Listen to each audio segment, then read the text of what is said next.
여러분 안녕하십니까? 제4차 로봇플러스 세미나 모더레이터를 맡은 로봇신문 조규남 대표입니다. 오늘 진행할 제4차 로봇플러스 세미나 주제는 환경입니다.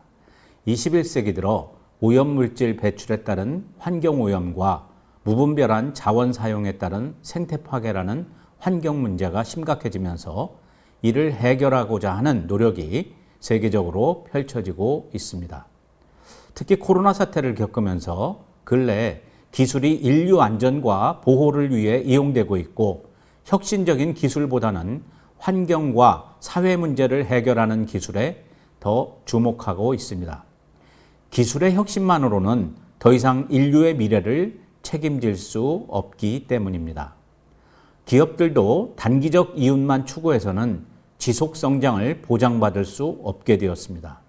이제 투자자들도 투자 과정에서 기업의 재무정보뿐만 아니라 환경, 사회, 지배구조 등 비재무적 요소까지 전체적으로 고려하는 상황에 이르렀습니다.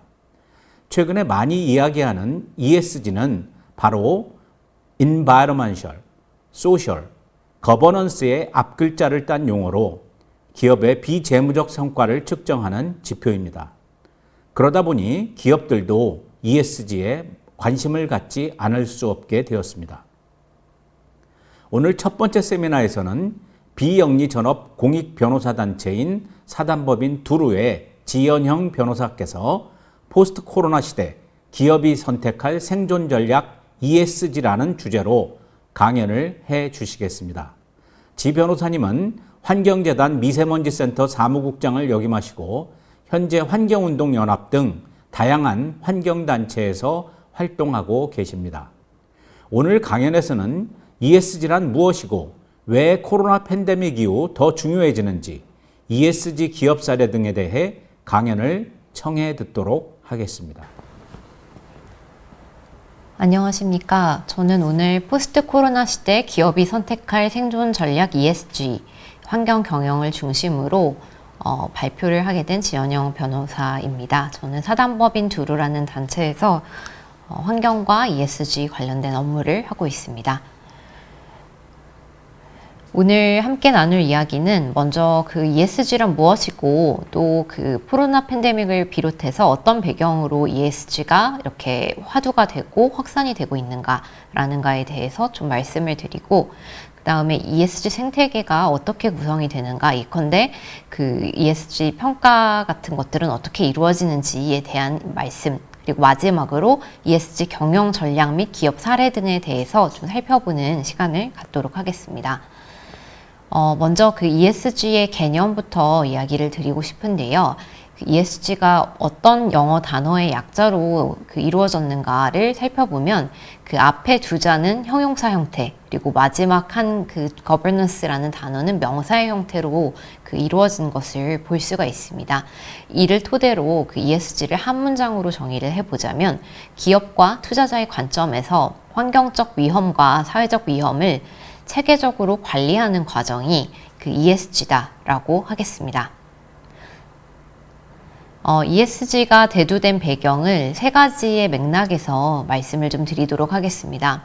먼저 ESG가 그 예전에 없던 것이 갑자기 발생한 것이 아니라 기업을 어떻게 그 지속 가능하게 경영할 것인가, 즉 그 지속 가능한 사회에 그 기여할 수 있도록 기업이 어떤 경영을 해야 될 것인가 라는 그런 문제에 대해서는 80년대부터 고민이 있어 왔습니다. 그래서 이런 고민이 이제 발전을 해서 그 특히 코비드 19 이후로 더욱더 ESG가 확산이 되게 되는 그런 배경이 이제 있습니다.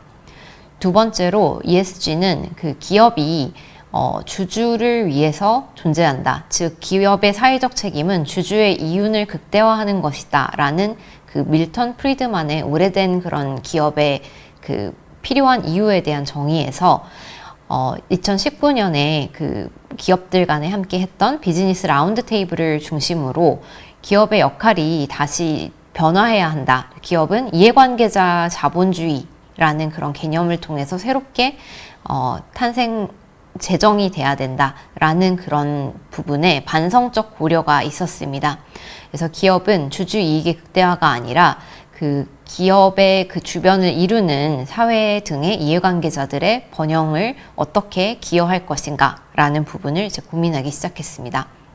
또 하나의 배경은 기후 리스크가 실제로 발생하고 있고 이것을 금융기관들, 투자기관들 중심으로 매우 심각한 그런 위험으로 받아들이게 되었던 것이 ESG 대두의 배경이 되었습니다. 작년에 더 그린스완 보고서라는 것을 그 국제결제은행 BIS에서 2차례 발간을 했는데요. 여기서는 그 금융위기가 블랙스완이라면 기후 리스크는 이제 그린스완, 발생하는 것이 예견이 되기는 하지만 그 예견이 된 것이 어느 정도의 그 파급력으로 나타날지에 대해서 좀 예측할 수가 없고 그 부분이 그 사회적으로 굉장히 큰 영향을 미칠 것이다 라는 것이 이제 그 보고서의 내용이었습니다. 그래서 이를 토대로 그 투자기관과 금융기관들은 그 녹색 채권에 대한 그 투자와 그 금융 지원을 이제 많이 이제 확산을 하고 있으며 이제 계속 증가하고 있는 그런 추세를 볼 수가 있습니다. 이렇게 대두된 ESG는 다양한 요인으로 인해서 확산이 되었습니다. 방금 말씀드린 그 기후변화에 대한 그런 리스크의 인식은 금융기관이나 투자기관뿐만 아니라 국가에서도 하게 되었습니다. 작년 말에 그 EU, 미국, 그리고 우리나라나 중국 모두 그 넷제로 선언이라는 것들을 차례로 하기 시작했는데요. 올해 4월을 그 계기로 미국이 주최한 기후정상회의에서 2050이 아닌 2030의 목표를 우리가 어떻게 세울 것인가 라는 것으로 그 탄소 감축 목표의 속도가 점점 빨라지고 있습니다. 뿐만 아니라 해외 연기금들이 그 환경적으로 해를 끼치는 기업 또는 사회적으로 문제를 일으키는 기업들에 대해서 투자 배제 리스트를 작성하면서 그런 기업들에게 이제 메시징을 전달하는 이런 부분들도 ESG가 확산하는 데 역할을 했다고 볼 수가 있습니다. 우리나라에서도 올해 5월 국민연금이 탈석탄 선언을 한 바 있습니다. 또한 코로나19가 그 ESG 시대를 앞당기는데 큰 기여를 했다라고 볼 수가 있는데요. 코로나19 이전에는 기후변화나 탄소 배출에 관련해서 고민을 했다면 그 리스크에 대한 어떤 그 위험의 척도와 이런 부분들에 대한 판단이 달라지게 되면서 그 넷제로에 대한 고민, 재생에너지 100%라는 아리백에 대한 고민으로 그 ESG 경영 트렌드가 가속화되게 되었습니다. 이를 통해서 보면은 그 코로나19 이후에 그 미국 각 국가들이 탄소 중립 발표를 했고 또 친환경 투자도 매우 증가했으며 ESG 펀드 규모도 상당 부분 이제 차지하게 되는 것들을 이제 볼 수가 있습니다. 또한 그 ESG 확산에 기여를 하게 된 것은 EU나 미국 등에서 선제적으로 제도를 도입하면서 이런 부분들이 다른 나라에도 영향을 끼치게 된 측면이 있습니다. EU 같은 경우에 환경뿐만 아니라 인권, 거버넌스에 대한 실사 의무화를 도입할 예정이며 이런 적용을 받는 EU 내 기업들 뿐만 아니라 그 기업과 거래를 하는 공급사나 하청 업체들에 대해서도 실사 의무를 부담하게 될 것으로서 우리나라의 기업들도 이러한 규정에 직간접적인 영향을 받게 될 것으로 전망이 되고 있습니다. 그 EU의 인권 환경 거버넌스 실사 의무화 법안을 조금 더 살펴보면 그 21년 3월에 이제 EU 의회에서 그 결의안을 채택했는데 실사 의무 발생 내용을 그 인권 환경 거버넌스 3가지 영역에 대해서 부정적 영향을 식별 평가하고 예방 중단 완화하며 관련 조치의 효과성을 모니터링하고 이를 보고 설명하고 마지막으로 그것에 대한 적극적인 대응과 피해 구제 조치를 시행할 그런 의무를 기업에 부여하고 있습니다. 이런 부분들이 점차적으로 그 기업에 있어서 ESG 경영을 강화하게 되는 측면으로 작용할 것으로 보입니다. 실제로 지금 벌써 이런 영향들이 이제 발생하고 있는데요. 스탠다드 차타드 그룹의 보고서를 보면 글로벌 대기업의 15%가 탄소 중립 전환 계획에 차질을 줄 수 있는 공급 업체와의 거래를 이미 중단하고 있는 것을 볼 수가 있고, 이것이 2024년, 2025년에는 거의 80%가 될 만큼 확대될 것으로 조사되고 있습니다. 또한 그 ESG 공시 관련한 부분이 강조가 되면서 공시를 허위로 하거나 불성실하게 이제 했을 때 이 관련해서 이제 법제화 동향들, 그리고 그걸로 인한 소송들이 증가하고 있는 그런 경향들이 발생하고 있습니다. EU에서는 그 ESG 공시 관련된 규제를 다각적으로 만들고 있고, 미국 역시 관련된 규제를 만들겠다라고 발표를 한 바가 있습니다. 네, 여기까지 그 ESG 생태계의 발생과 확대에 관련한 말씀을 드렸고요. 이제는 그 ESG 생태계가 어떻게 구성이 되고 그 평가를 어떻게 하는지에 대한 말씀을 좀 드리도록 하겠습니다. ESG 생태계에는 다양한 플레이어들이 있습니다. 대표적인 것으로 말씀을 드리면, 일단 ESG란 그 기업의 그 비재무 정보가 공시가 되고 그것을 측정해서 평가하는 그런 과정으로 이제 이루어지게 됩니다. 이에 따라서 그 공시에 대한 기준을 마련하는 그런 프레임워크를 만드는 그런 기관들이 있습니다. 그리고 그것을 측정하고 평가를 내리는 평가 기관들이 있습니다. 두 축의 기관들이 이제 상당히 많이 이제 있는데, 그 각 공시 기관 같은 경우에는 이제 공시 지표를 중심으로 평가하는 기관과 프레임워크라고 해서 그 틀을 활용해서 이제 만드는 그런 기관으로 좀 나눠진다라고 하겠습니다. 그리고 평가 기관은 설문지를 통해서 평가를 하는 기관과 기관 자체에서 여러 정보를 입수해서 자체적으로 평가하는 그런 기관들로 나눠진다라고 말씀을 드릴 수가 있겠습니다. 먼저 그 공시 프레임워크, 공시기관들에 대한 말씀을 좀 드리도록 하겠습니다.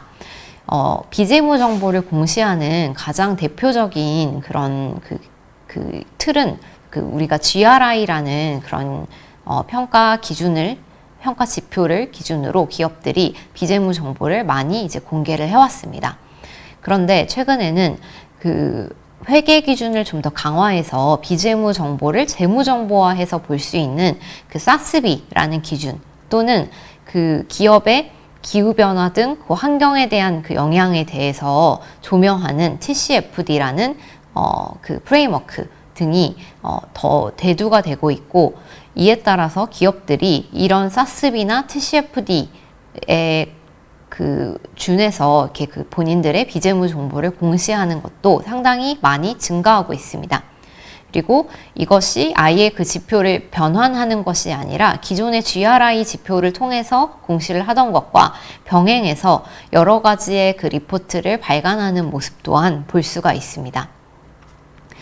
이번에는 그 평가하는 기관들에 대해서 말씀을 드리려고 하는데요. 그 ESG 관련해서 평가기관이 너무 난무한다라는 그런 비판도 들어보셨을 것이라고 생각을 합니다. 기업들의 입장에서 다양한 평가기관들이 있고, 그 평가기관들에 의해서 평가를 받게 됐을 때 부담이 될 수가 있고, 어떤 그 평가 지표, 평가기관의 그 평가에 좀 더 신경을 써야 되는지에 대한 고민도 이제 생길 수가 있을 것 같습니다. 각 기관들은 그 중요시 여기는 지표도 좀 다르고, 그 평가 항목도 다르고, 또 평가하는 방식도 좀 다르다는 그런 측면에서 좀 그 기업에 좀 그 적합한 그런 평가 기관을 좀 더 타겟해서 공략을 하는 것도 필요할 것으로 보입니다. 예를 들면 그 다운존스 지속가능 경영 지수 같은 경우에는 공통평가 항목과 산업별 항목으로 구분을 해서 그 정보를 이제 평가를 하고 있고요. 모건 스탠리 같은 경우에는 ESG 관련 이슈를 이제 환경, 사회, 거버넌스로 나누어서 그 지표를 만들고 이에 따라서 이제 평가를 진행하고 있습니다.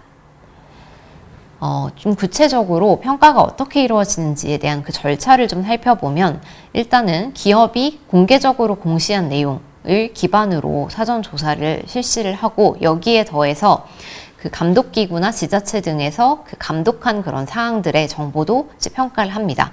그리고 최근에는 기업이 이제 공시하는 내용만으로는 그 기업에 대해서 투명하게 알 수 없다라는 그런 인식 때문에 뉴스 등 미디어 자료 등도 굉장히 중요한 평가 기관들의 그 조사 자료가 되고 있습니다. 그래서 이런 기초 데이터를 수집하고 조사함을 토대로 그 평가 기관들은 각 기업의 핵심 중점 사항이 무엇인지를 좀 파악을 하게 되고 특히 그 항목을 중심으로 평가를 이제 수행을 하게 됩니다. 그리고 이 평가를 수행한 것을 기업에 보내서 피드백을 좀 받게 되고 기업에서 추가 자료 같은 것들을 이제 제공을 하면서 그 평가에 반영을 해달라라고 요청을 하면은 그 부분까지도 다시 종합적으로 검토를 해서 등급을 도출하게 됩니다. 그 등급이 도출된 이후에도 이제 이런 부분들의 조정이 이제 이루어질 수는 있는데 그 기업의 입장에서는 그 이런 점수가 각각 그 평가 기관별로 이제 다르고 등급 격차가 평균적으로 2.2단계 정도가 나기 때문에 조금 고민이 되시는 부분들이 있으실 것 같습니다.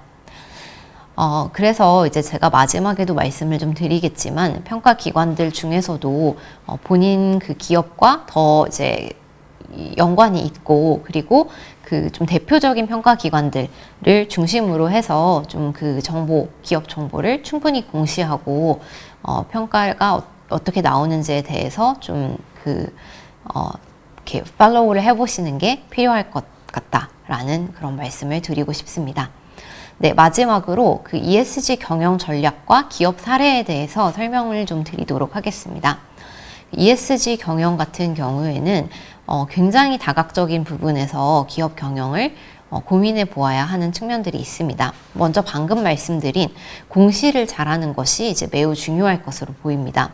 그래서 IR이라던가 하는 측면, 단순히 고객과의 관계뿐만 아니라 투자자와의 관계에 있어서 그 신뢰도를 구축할 수 있도록 그 비재무 정보를 아주 정확하게 충분히 공시하는 부분들이 필요합니다. 또한 그 기업이 점점 그 ESG를 잘하는 그런 기업으로 발전을 하려면 관련된 기술에 대한 투자를 하는 것도 매우 중요하고 그 사회 문제를 어떻게 그 기업의 비즈니스에 맞게 해결해 나갈 것인가 라는 고민도 필요할 것으로 보입니다. 또한 그 M&A를 할 때도 그 대상 기업의 가치 산정에 있어서 ESG적인 측면이 매우 중요해질 것으로 보입니다. 환경 오염 문제가 있거나 반윤리적인 요소가 있는 그런 기업에 대해서는 인수를 기피하는 그런 현상들이 이제 발생할 거기 때문에 단순히 대기업뿐만 아니라 중소기업에도 그 ESG 경영이 중요한 요소가 될 것으로 보입니다. 그리고 그 앞서서 말씀드렸던 것처럼 여러 가지 규정들, 단순히 그 강행 규정이나 또 그 규범화된 규정뿐만 아니라 그런 연성 규범들 그리고 이니셔티브 같은 경우에도 그 ESG 레귤레이션 안에 포괄된다라고 할 수 있습니다. 그래서 이런 부분까지도 그 기업들이 좀 신경을 쓰고 준수할 수 있도록 그 컴플라이언스를 넘어서 더 앞서서 이제 좀 그 준법 경영을 하는 부분들이 필요해질 것으로 보입니다. 또한 그 채권 발행이나 그 대출을 받거나 하는 것에 있어서도 점점 더 그 투자 기관들이나 금융 기관들이 그 기업의 ESG적 측면을 바라보고 그런 채권 발행 등을 이제 진행할 것으로 보이기 때문에 그 이런 부분에 있어서도 그 ESG 경영의 필요성이 점점 더 확산될 것으로 보입니다. 네. 그 특히 이제 글로벌 측면에서도 그렇고 그 우리 정경련에서도 글로벌 그 ESG 확산 추세가 국내 산업과 기업에 미치는 영향에 대해서 이제 조사를 했을 때 가장 중요한 그 항목은 ESG 각각의 항목 중에서 이 부분이라고 이제 바라보고 있었습니다. 그래서 그 ESG 평가 지표 중에 기업들이 기후변화 대응이라던가 탄소 배출의 측면 그리고 자원순환의 측면에서 그 기업이 어떤 식으로 더 발전해 나가고 감축을 할 것인가에 대한 고민이 필요할 것으로 보입니다. 그리고 특히 석유화학이나 철강 등 그 탄소 배출이 전통적으로 많은 기업들 같은 경우에는 그 규제로 인한 영향이 클 것으로 보이기 때문에 더욱더 그 부분에 있어서 신경을 써야 할 것으로 보입니다. 네. 지금 이 표는 너무 이제 글씨가 작기는 하지만 그 글로벌 기업들, 포춘 그 500대 기업 같은 경우에는 이미 그 탄소 중립 선언을 하고 거기에서 나아가 그 재생에너지 100%를 하겠다라는 선언, 그 아리백에 가입하는 것, 그리고 사이언스 베이스드 타겟이라고 해서 SBT, 즉 그 탄소 감축 목표에 대해 과학적인 그 기초에 기반해서 목표를 설정하고 그것을 달성해 나가는 단계적인 그런 계획을 세울 것이라는 어떤 이니셔티브입니다. SBT에 이제 가입을 하는 기업들도 굉장히 많아지고 있습니다. 그러나 현재 우리나라에서는 SBT 가입률은 굉장히 이제 저조한 편이고, 그렇기 때문에 국내 기업들도 이런 글로벌 트렌드에 맞춰서 탄소 감축을 좀 더 과학적으로 목표를 세우고 또 철저히 이행해 나가는 그런 준비를 해 나갈 필요가 있다라고 생각을 합니다. 네, 마지막으로 그 ESG 경영 트렌드에 대응하는 기업을 조금 유형화해 보았습니다. 먼저 수동적인 그런 입장에서 좀 그 자산 운용사라던가 그 글로벌 그 기업, 그 공급망에 있는 글로벌 기업들, 그리고 투자사들의 요구에 대응해서 ESG 경영을 도입하는 사례들이 가장 많다라고 할 것입니다. 각각의 ESG 분야에서 예를 들면 그 환경 같은 경우에는 애플이나 뭐 월마트 그리고 뭐 테슬라 같은 그런 기업들에서 먼저 아리백에 가입을 하고 공급망에도 그 본인들이 이제 스콥 3까지도 그 온실가스 감축을 할 계획을 세움에 따라서 그 공급망에도 아리백 가입할 것을 이제 촉구하는 그런 서한을 이제 보내고 있습니다. 이런 영향으로 우리나라에서도 SK 하이닉스가 아리백 가입을 가장 선도적으로 이제 하게 된 그런 배경이 있는데요. 이와 같이 그 공급망 기업을 대상으로 ESG 경영을 이제 요구를 하게 됐을 때 협력사로도 결국 ESG 경영이 확산되는 그런 것들이 이제 발견이 되고 있습니다. 또한 노동이나 인권 분야에서도 코발트 채굴 관련해서 아동 노동 착취를 한다던가 이런 인권 침해 그 부분이 이제 전통적으로 문제가 많이 제기가 되어 왔는데 이런 부분들이 이제 공급망에도 영향을 미쳐서 규제가 강화되는 그런 측면들도 발생하고 있습니다. 또한 기관 투자자 중심으로 투자 대상 기업의 기업 지배구조 관련해서 요구사항을 강화하기도 합니다. 예를 들면 이사회에 여성 이사를 뭐 몇 프로 이상 증가시켜 달라라던가 이제 이런 요구들이 반영이 되면서 이제 기업들이 이것에 대응하고 ESG 경영을 도입하는 그런 모습들을 볼 수가 있습니다. 두 번째로는 여기에서 더 나아가서 기업이 그 본인들 조직의 역량을 강화하고 신규 사업 기회를 발굴하는 등 위기를 기회로 활용하는 그런 예들을 볼 수가 있습니다. 하나의 예를 들어보면 월마트 같은 경우에는 본인들 그 기업을 이제 그 컨설팅을 받는 과정에서 월마트의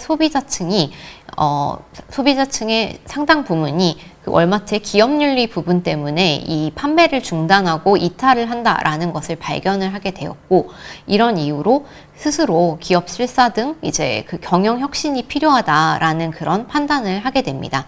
그래서 이런 부분을 배경으로 그 ESG 각 분야에서 여러 가지 그 변화를 이제 추진을 하게 되고, 결국 이것들이 좋은 성과로도 나타나게 되는 그런 결과를 예로 말씀을 드릴 수가 있겠습니다. 마지막으로 더 적극적으로 나아가서 그 ESG 경영 성과를 그 기업 안에 임직원들에게 이제 반영을 하는 그런 것까지 이제 이르는 기업들이 있습니다. 예를 들어 애플이나 마스터카드 같은 경우에 임원직의 성과급을 산정할 때 ESG 관련된 그런 평가를 하겠다. 그리고 이런 부분을 반영을 하겠다라는 발표를 이제 한 부분이 있는데요. 단순히 기업 차원을 넘어서 기업 내부의 구성원들도 ESG 경영에 대해서 더 적극적으로 고민하게끔 하는 그런 기업의 대응 유형이라고 할 수 있겠습니다. 네. 지금까지 그 ESG 관련된 그 등장의 이제 그 배경과 그리고 평가를 어떻게 하는지, 그리고 경영이 어떤 식으로 요구를 받고 어떻게 이루어지고 있는지에 대해서 말씀을 드렸습니다. 네, 마지막으로 그 ESG 경영에 있어서 그 기업들의 체크리스트를 제언을 드리면서 이제 끝내도록 하겠습니다. 그 기업들의 입장에서는 먼저 공시의 경우에 아까 말씀드렸듯이 가장 대표적인 평가기관 또는 해당 기업의 고객들이 그 투자자들 또는 고객들이 가장 중요하다고 생각하는 그런 평가기관을 중심으로 글로벌 스탠다드에 따라서 대응을 하는 것이 이제 가장 중요할 것이다 라는 생각이 듭니다. 그리고 이런 공시에 앞서서 그 ESG 경영의 시작은 이제 진단을 제대로 하는 것이라고 보입니다. 현재 그 기업의 각각 ESG의 상황이 어떠한지를 상세하게 점검하고 이런 점검은 공급망 전체를 통해서 상세하게 이제 해볼 필요가 있습니다. 그리고 이러한 그 점검은 그 내부 그 스스로 이제 하는 것보다는 조금 더 객관적인 그런 평가를 받기 위해서 독립적인 조사 능력과 판단 능력이 있는 제3자인 전문가에 의해서 이루어지는 것이 좋을 것으로 보입니다. 그리고 이에 따라서 그 ESG 그런 상황을 이제 건강 검진처럼 들여다보게 되었을 때 이를 통해서 우리 기업에게 가장 급한 것 우선순위를 그 실제 그 나온 결과를 바탕으로 설정을 하고 무엇부터 개선을 해나갈지 방향을 단기, 중기, 장기로 잘 로드맵을 설정을 하시는 게 좋을 것 같습니다. 각각의 기업의 상황이 다르겠지만 지금 앞서서 말씀드렸던 그런 글로벌 트렌드를 보았을 때 기후위기 대응에 가장 먼저 투자하시는 것이 필요할 것이다 라는 생각이 듭니다. ESG는 지금 몇 년 사이에 어떤 잠깐 흘러가는 유행이 아니라 앞으로 계속 기업에게 있어서 어떤 부분이 중요할 것인가 라는 것을 이제 흐름을 볼 수가 있는 트렌드라고 할 수 있기 때문에 단시간에 보여주기가 아니라 장기간에 걸친 기업의 변화와 그리고 기회를 포착하는 그런 것들이 필요할 것으로 보입니다. 네, 이상입니다. 감사합니다.